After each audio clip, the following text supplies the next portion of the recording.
got my laces tied. My trusty podcast by my side. If you wanna talk fun, it's the place to be. Yeah, it's the drop, D-R-O-P.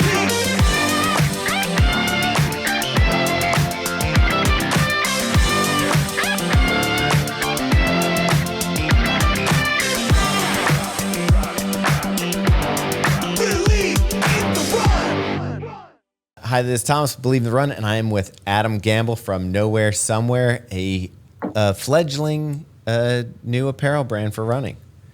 Yeah, hi. Thanks for having me on. It's it's exciting to talk to you guys. Is fledgling all right to say? Like, how long have you been doing this now? Well, we launched, launched about 2 weeks ago now. So yeah, absolutely. Okay, yeah, that's definitely the right term. We've been working on it a while, but it's definitely new. Yeah, absolutely.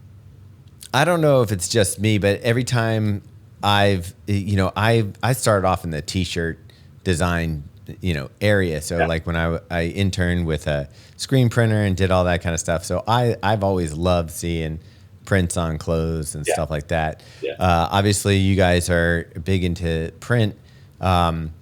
What got you into doing apparel and why running apparel?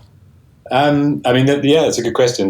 Like you say, the printing on t-shirts and stuff like that. I've grown up running in polyester and running in a very standard t-shirt, and I kind of got to the point where I thought, there's got to be something more to this. There's got to be something a little bit more individual than just running in a t-shirt that's got a sort of standard logo on it. And then so that kind of moved into this.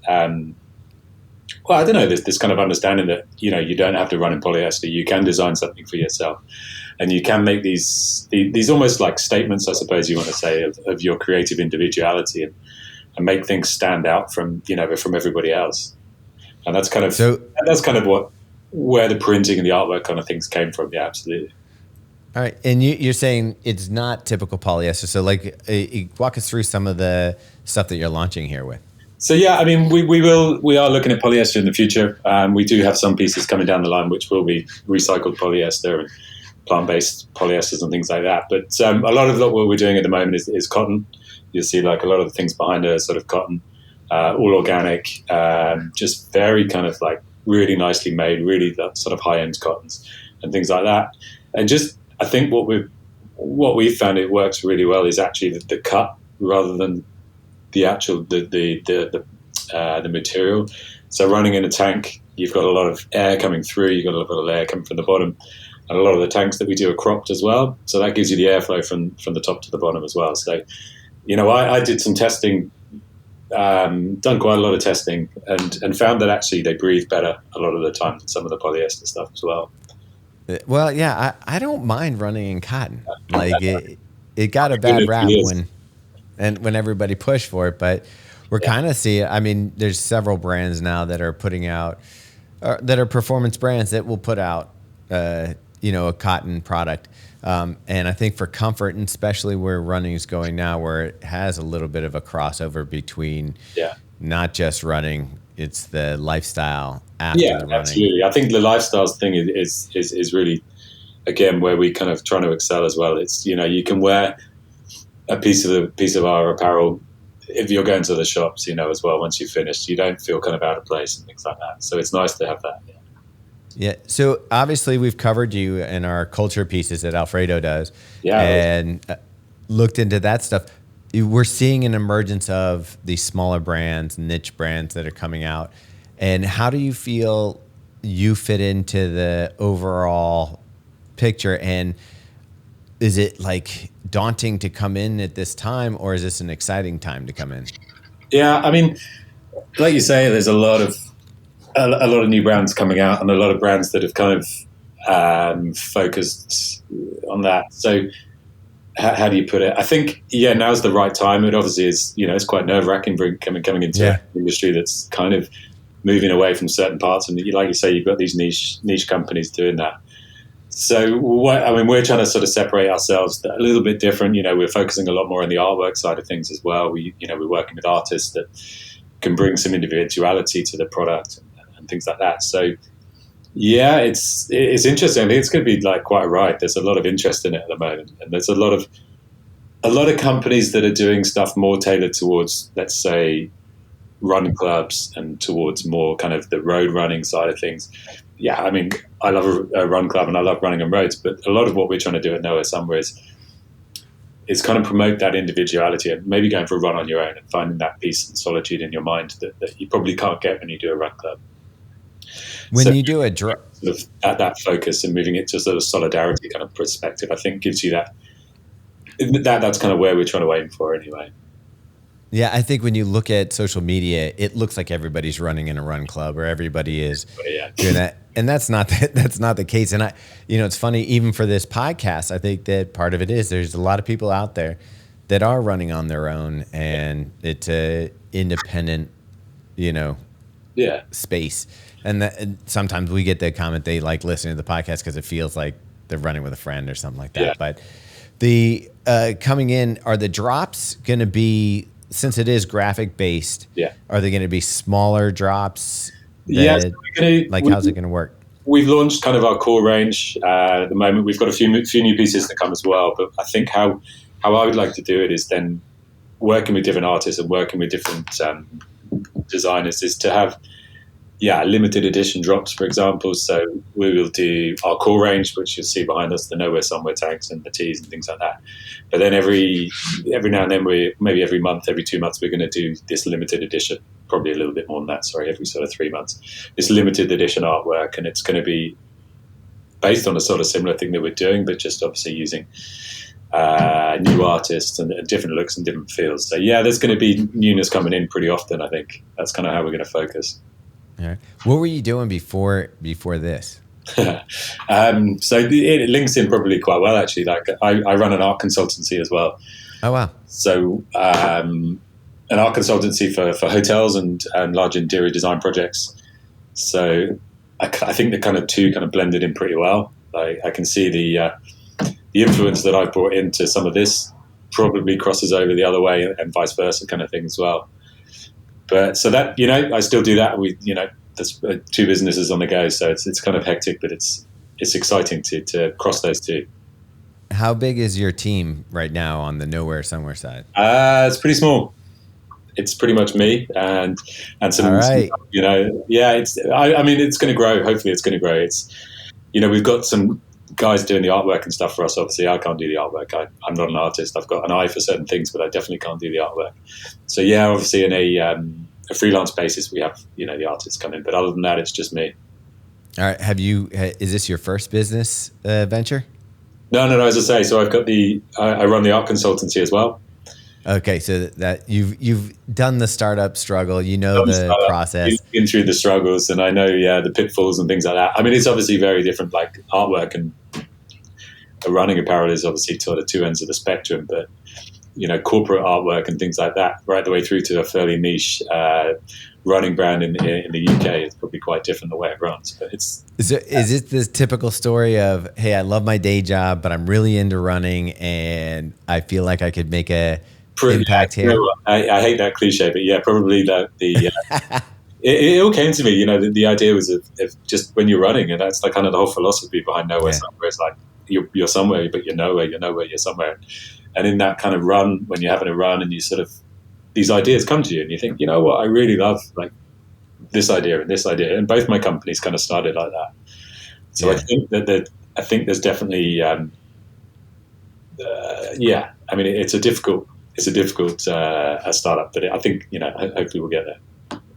Well, I do love when I'm running and you don't even realize it and all of a sudden you've slipped off into your thoughts or wherever you're going, and a mile or two clicks by and then you realize that you've been gone, and then you're like doing those two kind of things, and it's as soon as you realize you're back though, it's over. But that's the thing, is then trying to get back into the solitude and back into that Nowhere Somewhere realm.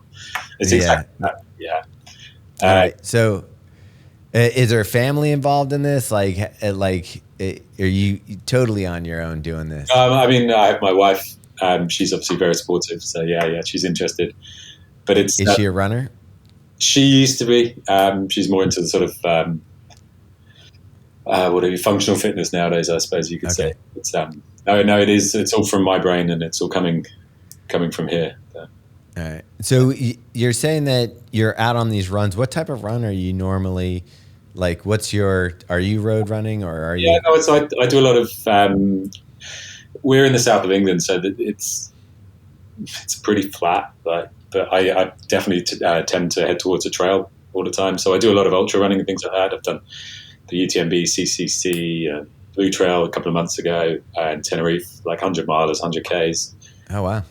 So that's kind of where I like to aim for, kind of thing, But obviously, daily runs, trails, mostly if I can get there. But yeah, We're going out to UTMB this year. yeah, I'm just doing the little one, the ETC or whatever.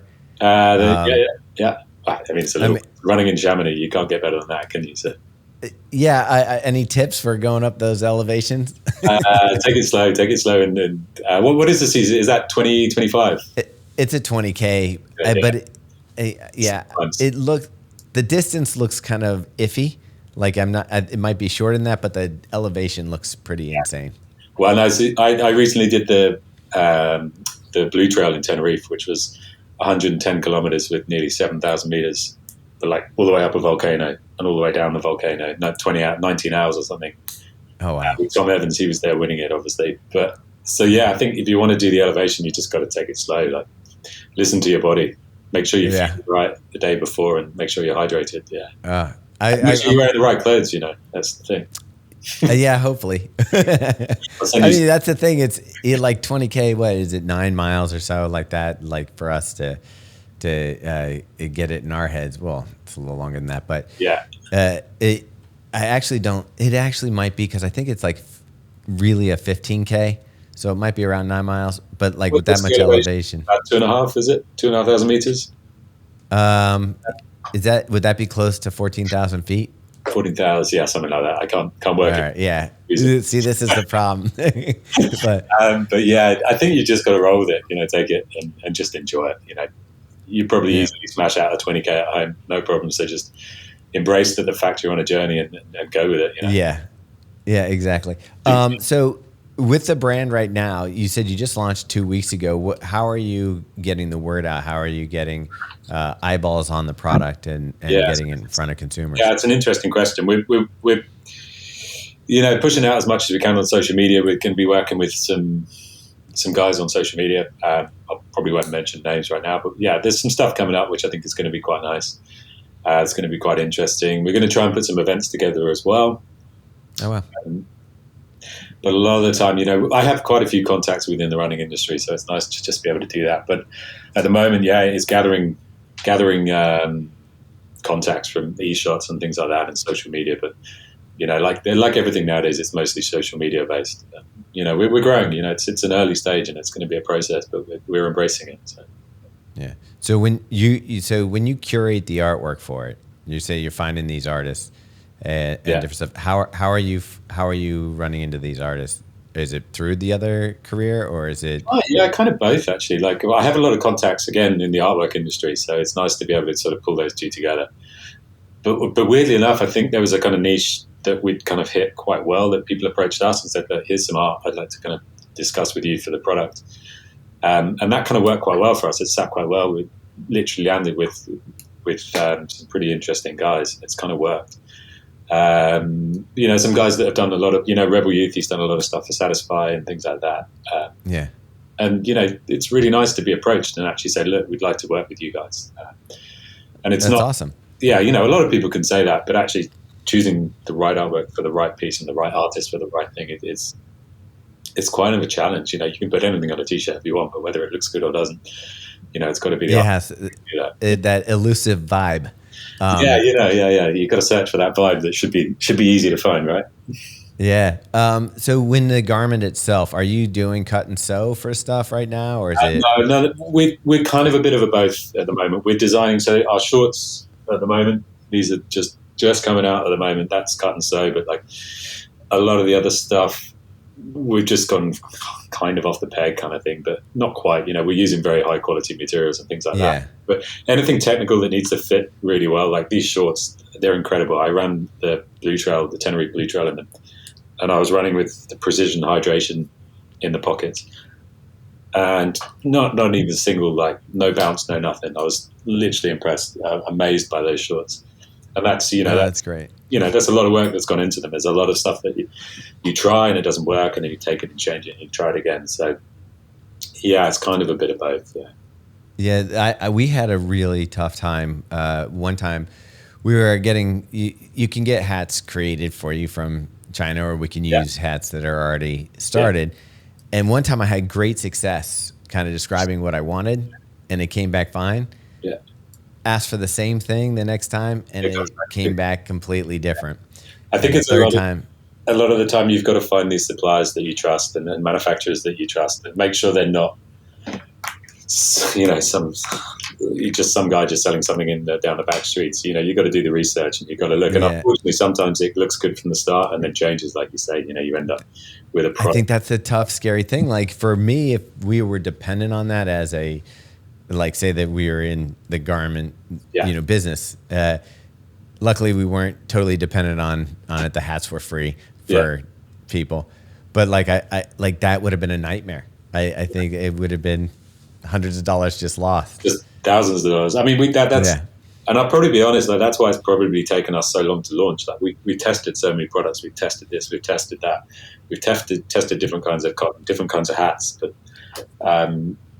And we've kind of now come to a point, people are chasing us. When are you launching? What's the product? When's it going to be? And we were kind of like, because we hadn't found the right product and we hadn't found the right manufacturer. But we made it, and I think we're there now. There's a couple of pieces coming down the line that I think are going to be really good, materials-wise as well. And that's because we found the right manufacturers and things like that. So, yeah, and it's all, 90% it's all eco-focused and it's all sustainable and things like that. So, and where we haven't been able to do that, we're using materials that are built to last.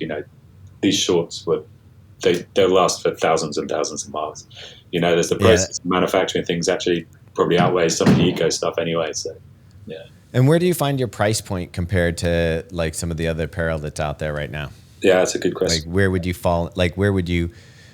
Into? I think we're kind of like, we're not like the high end. We're kind of, I'd say we put ourselves slightly in the middle. Like, we're not charging £230 or whatever, $320 for a pair of shorts. We're charging between £70 to £90. So what's that in dollars? 150. $80. $80. Yeah. Yeah. So I think the pounds actually have been down a little bit, right? I was going to say, probably a bit out there. Yeah, it's been a while. Yeah.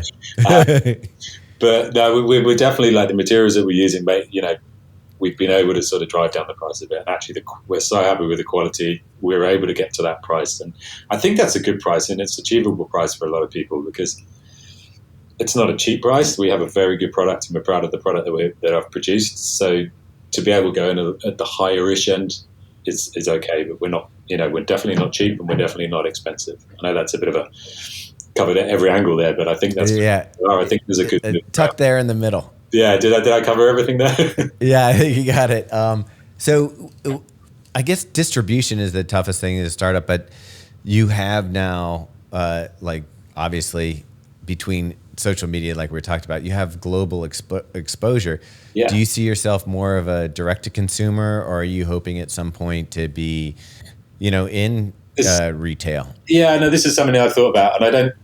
We've had orders like this week and last week, and we've had orders from Japan, we've had orders from the Cayman Islands, Australia, Switzerland, Austria, and it's interesting to sort of see where the vibe's coming from, where the people are ordering from. So, yeah, whether we go, it's difficult. I'd like to get into the stores and things like that just for the exposure would be great. And I think, like, working with a lot of the guys in London now, there's a good vibe around, like, there's a lot of new shops opening and a lot of really good stuff going on. I think we'd fit pretty well in there.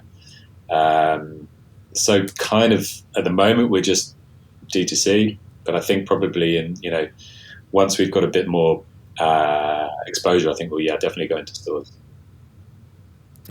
So I don't know if it's as big over there. I know that it becomes bigger as brands grow, but the running event in the US, is that something that is interesting to you? Yeah, so we have a similar one in England, but it's obviously nowhere near as big. But yeah, I think we'd definitely like to come and do something over there. I think moreover, we'd like to do sort of more more event-based things, so sponsoring certain sort of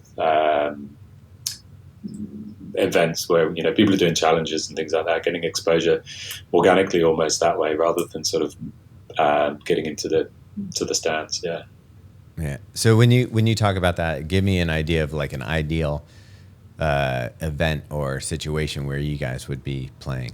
I hate to bring the speed project into it, but everybody loves the speed project, right? So something sort of along those kind of lines. I was blown away by the speed project, when it started a few years back. And I think something like that, for us, it's kind of speaks volumes. Like, it kind of has exactly our ethos, and difficult to create something on that front without treading on people's toes and things like that. So we're not going to kind of do that, but something along those lines. We're just trying to think up things like that. Yeah, cool. So it wouldn't be jumping into a speed project. It'd be creating an event that Maybe had that kind of feel.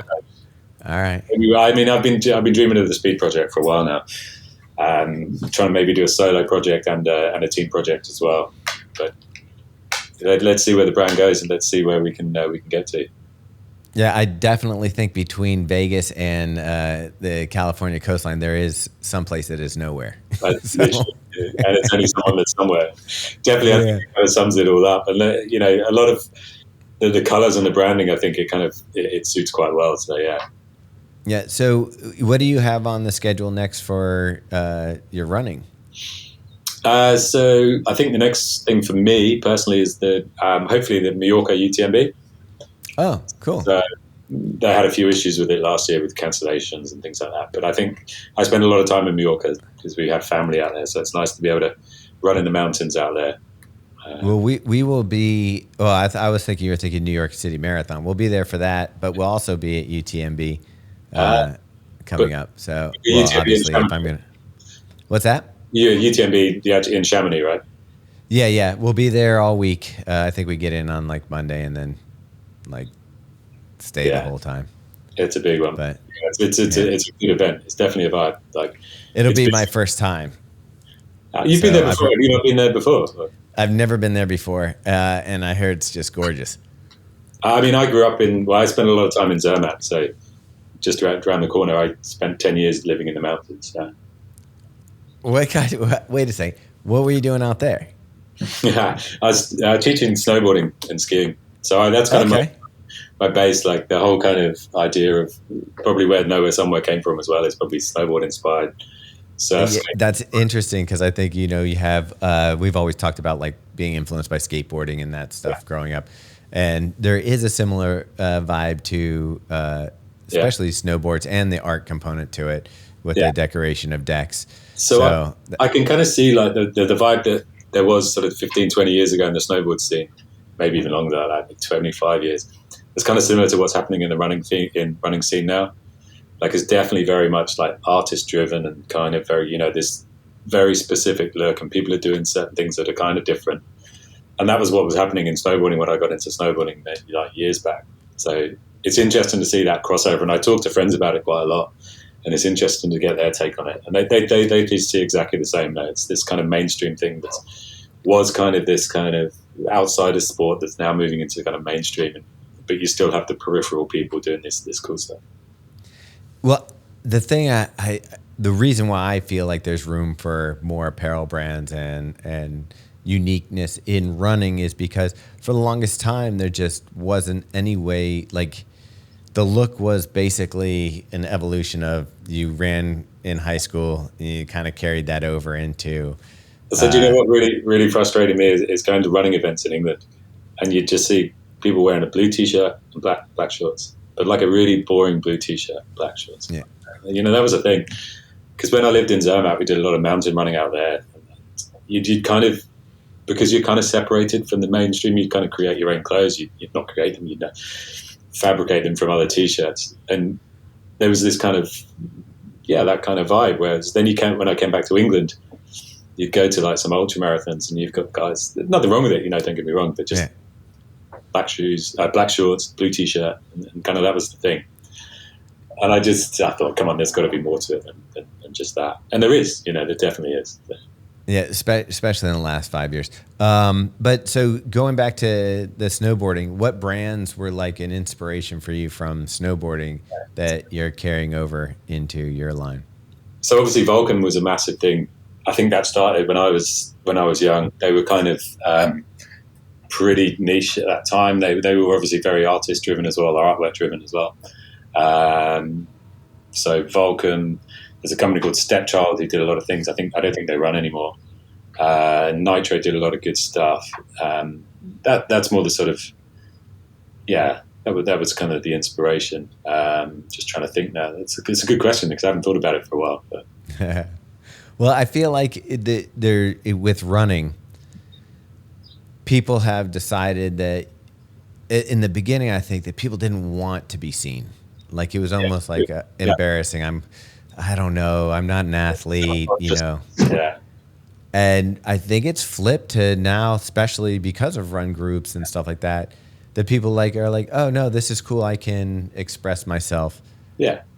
And in a way, it is that individuality that I think speaks volumes. Like even within the run club, you're not so much an individual, but of course you are. So it's the way you express yourself within that group and how you sort of, carry yourself and things. So there's definitely that space with individuality, definitely.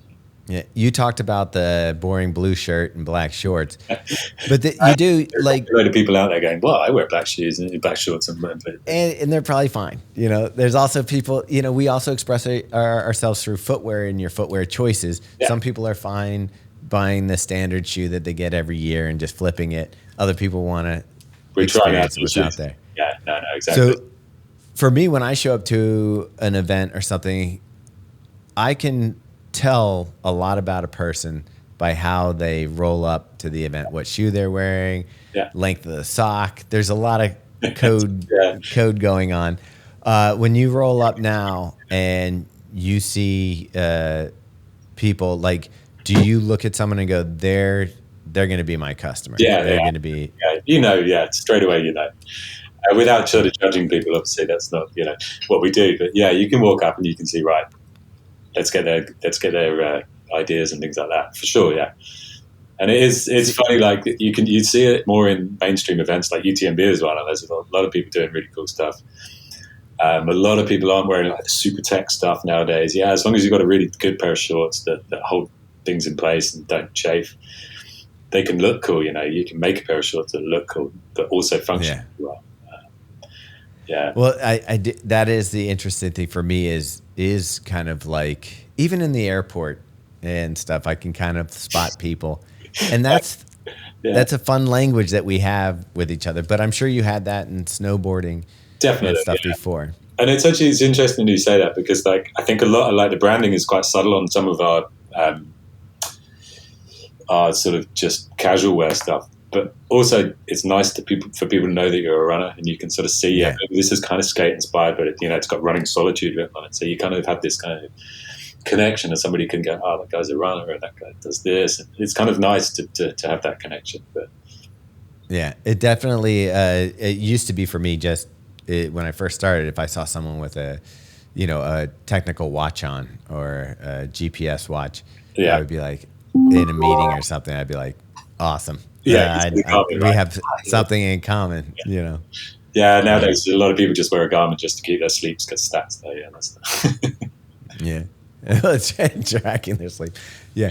All right. So when we're going here and you're developing this company, obviously you just got off the ground. What are do you have a roadmap or where you think things are going, or are you just kind of going by gut? I mean, the roadmap that I've kind of, I've got some ideas that I really want to do, and I've got some products that I want to put out there. And I've got the space in terms of where I think it fits and where I think it will work quite well. It's just getting to that point. Yeah. So I think the next thing for us is finding working on the things that we're already working on, sort of phase 2, if you see what I mean. So they're kind of like the much lighter weight fabrics and things like that, and much, without bringing Satisfy into it, kind of some more sort of exotic fabrics. That's kind of, I think, where we're going. Yeah, I do think that they've done an interesting job of pushing technical fabrics, or at least trying some things that maybe Yeah. other people wouldn't try. But Yeah. you look at a shoe company like Norda, Yeah. and they take like Dyneema, a product that we're not really familiar with in the footwear industry. And I was are running. you wearing them right now? Yeah, no, I'm barefoot at the moment. But yeah, I was running in them earlier, so of course, yeah. Okay, this is interesting. So I recently had on Brendan Dunn from Complex, who's I don't know if you're familiar with Complex over there, Yeah. but we were talking about Norda, and he was like, I even want them even though I don't think they're cool looking. I'm like, as a runner, I think they're a really cool looking shoe. Yeah, they're a very cool shoe. I mean, okay. you get a lot of people just wearing them, not running. You know, it's like a thing. You can walk into an airport and you just okay, you don't look like a runner, but you're wearing Hokas. I like that. Is that difference, right? That's the whole code thing, though. Like, how deep do you go in the game if you know that someone if someone rolls up in Brooks, you're like, okay, yeah, you run. But when you start seeing those Nordas and the other brands that are like, yeah, or is it the Hoka things where people are working in hospitals and things like that they're on their feet all day? So yeah, I suppose there is that kind of crossover. But I think Norda's probably I'll go back on what I said, but Norda's probably, if you've got a pair of Nordas, you like to run. You like to be on the field. Yeah, I think that's it. And actually, speaking about the Dyneema stuff, I think it's interesting that people are starting to use Dyneema and things like that within running. And we'll probably, hopefully, we're going to move into some not luggage, should we say, but like packs and things like that. I think would be quite interesting, and things that just are useful when you go to an event and you have so much stuff. You've got your gels, you've got your nutrition, you've got a different pair of shoes. So things like that, moving into that area, I think is quite interesting for us, and we're looking into ideas at the moment for that. All right, so right now, the core line, like, I would think that you're trying to at least be able to head to toe someone. What do you feel are the core essential pieces for a runner? I like it. So I think the 3 tanks that we've got at the moment that I'm really, do you know what, I like them all, but like the running piece tank works really well. So it definitely has a vibe to it of exactly what we're trying to do. And then we've got the running horse. We've got the running horse. So this cap up there, you can't see it. The running horse cap kind of symbolizes exactly what we're about. Just crazy horse running around with lightning coming out the right. And that was kind of one of the original things that kind of cemented the brand into my mind. But those things, and then the bandanas with the peace symbols on them and things like that. I think putting that with a decent. It's funny, the shorts in the video look a different color. These are kind of really dark cherry red. Okay. And then we also have like a sand version as well, which are coming out, and a black version. But I think that's the core kind of range, and then long sleeve for the winter and the colder months. Yeah, we joke around about the blue and the black shorts top, but I have a feeling like black is still going to be a top seller black, for. Right? I do love black. But I think it's the navy blue I don't like. Maybe it's navy blue. All right, it's like dark blue. I'm sure you're going to gather a bunch of data on what sells and what doesn't. Yeah, but it's definitely it's interesting to see what sold the most and what and it's kind of what I thought it was going to be, which is interesting because there was no kind of.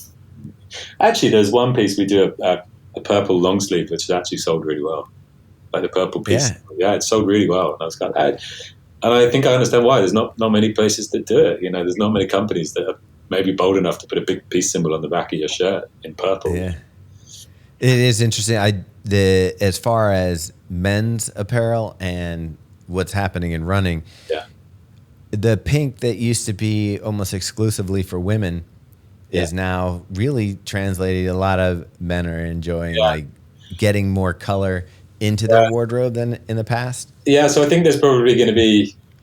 I reckon, I don't know, I might be completely left field here, but I reckon there'll be a shift to going back to. Did you see the pictures of Princess Diana running in that kind of very 80s kind of look and things like that? So the colours of the 80s and things like that are probably going to have a resurgence, and probably I don't know whether we'll get on that bandwagon or not yet, but we'll see. I guarantee. I mean, you've seen it through snowboarding and stuff. I don't know when you started snowboarding, but when I started snowboarding, it was 1988. And hard boots. I started hard boots and what's that? it was hard boots, like ski boots, clip them in. Yeah. That's when I started. Okay. Well, I was using the Sorels back then, like just the soft, like With a Canadian bag boots. over the top of them. Yeah, pretty much, and electrical tape. Yeah. But the fluorescent colors were Yeah. the rage at that point, Yeah. and they look great on the snow because they really do pop off the white. But I know that we had, like, it's almost cringy when we think about fluorescent, because the running industry about 10 years ago, that was that. you know, yeah. But it's New got Balance to tried come back. I think New Balance tried to do it a little bit this year with the last 2 or 3 years with the Super Comp Elite. Was it, it brings some, Yeah. a lot of people are, but I think they were trying to do it, and I'm not sure. Shoes are a difficult one for me because, you look at, I find it really difficult to put like a really bright pair of shoes on because, I don't know, it's not me, but I still have a pair of bright shoes because they're a good shoe and they don't do them in black or whatever. So, yeah, I'm probably contradicting myself in terms of like the blue shorts and the black top. Yeah. But let's put a pin in that color thing and sort of see where that goes in the future. Yeah, I have a gut feeling that within the next 3 years, we're going to see like a resurgence to that. I don't know. Agree with you, to be honest. Yeah, but I think maybe we can probably do it a slightly different way. We can go with the core colors and then let's play a little bit with the logos. Let's play a little bit with the colors.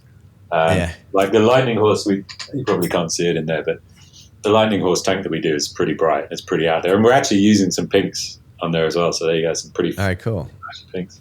And we're moving into. So let's go ahead. I was just going to say we're in terms of like menswear and things, ladies wear, and whatever gender non-specific. We're moving into that kind of area where we are going to produce some things for the women as well. So it's not just going to be a tank that's slightly smaller. It's going to be specifically fitted for females. Yeah.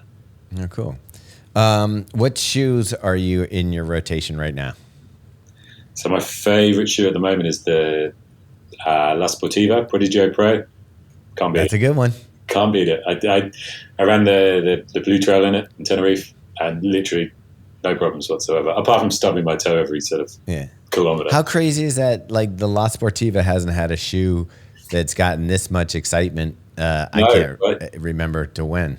I mean, I grew up sort of following Anton Kapritska, and he was kind of my idol for many years. Long hair, tops off, kind of. And then when he moved to La Sportiva, it's like, well, let's have a look. Come on, let's have a look. And I bought a few shoes, and they were like, yeah, they're okay. They're not changing the world. And then obviously, I think it's the mid-foam, that they've really got really right. Absolutely. And the traction on that. I mean, the traction for La Sportiva is their bread and butter, right? Yeah. I think they've done really well with that. And it's good to see. It's good to see because they're a European company. And, it's interesting to see. Yeah, that's a solid one. What about for roads? So the roads at the moment, it's a difficult one because I've just been running in New Balance, the Rebels, the V4s and the V5s are coming out now. What else am I running in? Yeah, it's just a couple of those, and the Hilo guys. I know Michael from Hilo. Yeah. He weirdly, he's got a house around the corner from me, so we've wow, a few times. But aside from that, mostly just New Balance, the Hoka stuff. I've kind of moving away from Hoka. I think they've had a bit of a funny few years, if I'm being honest. That's just my principle, my idea. But mostly New Balance, to be honest. That's interesting. I think you'll enjoy the update on the 5. Yeah, I think I'm excited about the V5s coming out. To be honest, yeah, that'd be a good rotation though. The La Sportiva Prodigio Pro and the Rebel 5. And the Rebel 5s, and obviously don't forget the Nordas. Still my favorite. Yeah.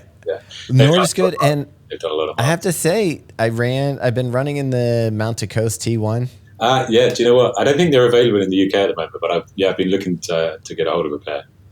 All right. Well, if you feel like coming out here next Saturday, we're doing a demo run. So I'll put it in the diary. Cool. Yeah, just jump on over. It's interesting. They've got a dual lacing system that I think. Actually, that really. Yeah, I don't know. I think laces are fine. I think that's the only thing I would say. I don't know. I find when you're hitting sort of 60 or 70K in an ultra, you want to loosen those toes off and you want to get a bit more room in the toes. Okay. Well, on the top. You would know better than me on that one. I don't know. I mean, yeah, I've spent my time in a few pairs of shoes, and weirdly enough, the last Sportive are definitely the best. But I love the idea of the dual laces. All right, cool. Yeah. I've been the two shoes I've been running in the most right now on trails is a Prodigio Pro and the Mountain Coast T1. I've been switching back and What's forth. the cushioning like on the Mountain Coast? What's that? What's the cushioning like on the Mountain Coast? It's got nice cushioning. It's different than the Prodigio Pro. Feels a little more firm. Okay, so it's but bouncy. Yeah, it's the Mountain Coast T1 is definitely a little spongier underfoot, but not in a bad way. And it's got the mega grip outsole. So, like if you're familiar with the Norda, yeah, it's an insanely good outsole grip. So I'll give them a go definitely when they come over here.